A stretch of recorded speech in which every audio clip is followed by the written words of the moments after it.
السلام علیکم ناظرین، بسم اللہ الرحمن الرحیم۔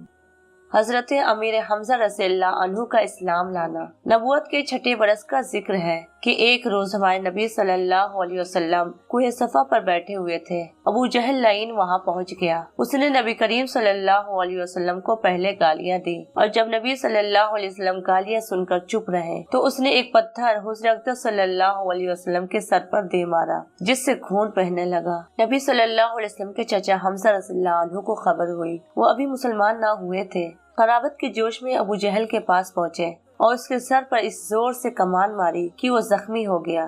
حمزہ رضی اللہ عنہ پھر نبی صلی اللہ علیہ وسلم کے پاس گئے اور کہا، بھتیجے تم یہ سن کر خوش ہوگے کہ میں نے ابو جہل سے تمہارا بدلہ لے لیا۔ نبی کریم صلی اللہ علیہ وسلم نے فرمایا، چچا جان، میں ایسی باتوں سے خوش نہیں ہوا کرتا۔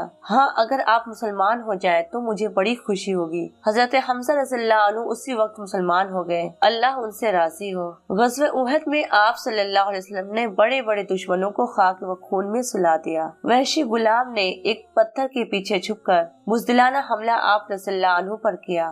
زخم ناف کے قریب لگا، جس سے آپ شہید ہو گئے۔ دشمنوں نے آپ کا جگر نکالا، کان کاٹے، چہرہ بگاڑا، پیٹ چاک کر ڈالا۔ نبی صلی اللہ علیہ وسلم نے یہ حال دیکھا تو سخت غمگین ہوئے اور سید الشہداء اور اسد اللہ و رسولہ، یعنی اللہ اور اس کے رسول صلی اللہ علیہ وسلم کا شعر کا خطاب عطا فرمایا۔ اگر آپ کو میری ویڈیو پسند آئے تو چینل کو سبسکرائب اور ویڈیو کو لائک ضرور کریں۔